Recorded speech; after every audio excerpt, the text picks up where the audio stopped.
Stranger Things Season 1 is about a group of nerdy kids, Dustin, Mike, Lucas, and Will. After a game of Dungeons & Dragons, the group heads home for the night when Will Byers is abducted by an insidious creature. Will's mother, Joyce, sets out to find her son with the help of her older son, Jonathan, and the chief of Hawkins Police Department, Hopper. Other characters get involved too, but all of this onsets a chain of events that will change all who know Will Byers forever. Because when Dustin, Mike, and Lucas set out to find their friend, Will, they come across a strange girl, 11, who escaped from what is apparently an escapee from Hawkins Laboratory. And if that sounded like a bit of a mouthful to explain the plot, it was. In these 8 episodes, there are a decent amount of characters, a fair amount of plot, and a whole lot of homages to Steven Spielberg and Stephen King material. And with that said, the plot I just mentioned is the first episode alone, and with no restraint on spoilers, we're gonna recap Season 1 of Stranger Things. As I said, the plot is episode 1, and a lot happened. A creature attacks a guy in an elevator in the Hawkins Laboratory, abducts Will, and the following morning everyone starts to find out that Will is missing. Will's mother, Joyce, requests the help of Hopper, who is the chief of Hawkins Police Department. 11 escapes from Hawkins Laboratory not long after the abduction of Will, befriends a cook, but not before the cook is killed by people a part of the same laboratory. The kids, Dustin, Lucas, and Mike all set out to find their friend in hopes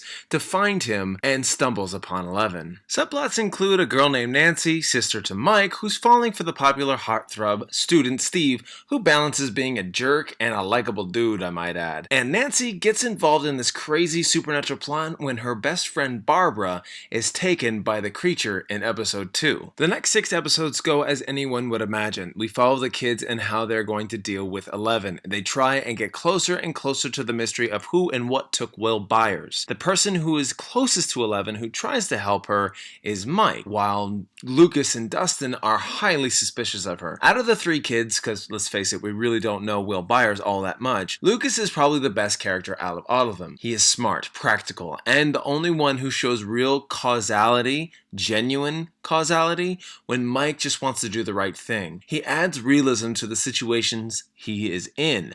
A bit of a skeptic too. Dustin is excellent at informing everyone of what to do and how to do it while being a complete goof. He is adorable and he is a favorite of mine as well. But the one I relate to the most is Mike. He's conscientious, and I relate to that because I am like that myself. Dedicated to my friends and literally stuck on trying to do the right thing. I would have to say the first 3 episodes, The Vanishing of Will Byers, The Weirdo on Maple Street, and Holly Jolly, are all regular episodes that have realism centered around our characters that have supernatural elements creeping in. It's funny because between the kids, as they have to communicate with the adult counterparts, especially when the adults don't understand the kids' world that they live in. Okay, one at a time, all right? You said he takes what? Mirkwood. Mirkwood. Yeah.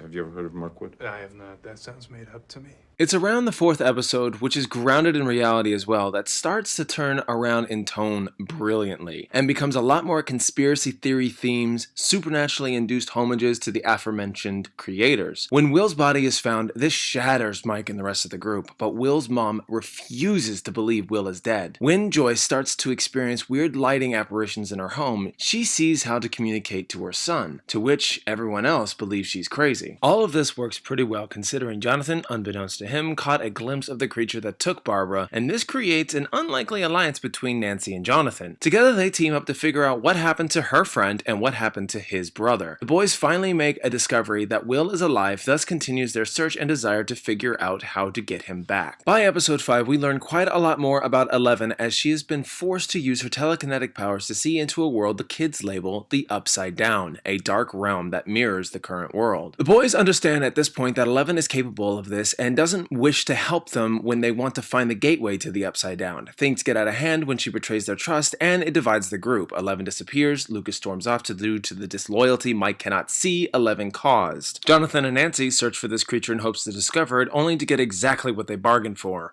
Nancy accidentally travels into the Upside Down, meeting the creature. It's also in episode 4 and 5, Hopper is getting closer and closer to what is causing this entire mess in the first place, Hawkins Laboratory. He breaks in, getting farther anyone anyone ever could in a building in the 80s and sees exactly what he needs to, but more than he should. The people catch him, drug him, and send him back to his home as if nothing ever happened. So now we're going to jump ahead to the finale because this is where things count. What you need to understand by this point is that everyone has gotten a taste of this supernatural uprising in their own way. Jonathan and Nancy deal with the creature with the help of the jerky yet charming boyfriend Steve. Hopper and Joyce travel into the Upside Down to retrieve Will wherever he may be. The boys are confronted by not only the Hawkins Laboratory personnel, but the creature as well. 11, while weak and vulnerable, makes her final stand against the creature, supposedly killing it, and then 11 disappears. Hopper and Joyce locate Will, and things are seemingly better until Will, 1 month later, is settling back into a normal life when he gets a sudden vision of the Upside Down world. The question imposed are: what has been going on with Hopper in the last month? What kind of deal did he make, or what is the Hawkins Laboratory forcing him to do? Also, putting food and Eggos in a box and leaving it there in the woods only implies he knows 11 is alive. How? Is this knowledge to the laboratory, or is he keeping this a secret? And if the creature only found him by the end, what was it doing to him? Why didn't it kill him just as quick as Barbara? Furthermore, does Will get visions of this upside down world, or is he actually traveling into it? Will this be used for season 2 effectively? And if the creature only found him by the end of the episodes, what was it doing to him? Why didn't it just kill him as quick as Barbara? Speaking of Barbara, except for being a driving force for Nancy, what happened with Barb's parents? Why wasn't any of this explored more? Even though Barb was never supposed to be a big deal, she became one, and now we have more questions than answers with her entire story arc. With all those questions aside, that is it for today's recap of 7 Minutes or Less to Stranger Things Season 1. You're all caught up. This review is out a few days before the premiere of Stranger Things Season 2, so go binge this bad boy and await the premiere October 27th. With that said, I'm pretty sure I missed a lot of questions, plenty of plot points, and character moments. What did you think was worth mentioning in Stranger Things Season 1? Let me know down below. And if you guys like this and would like to see more, please subscribe and I'll get you more videos in the future.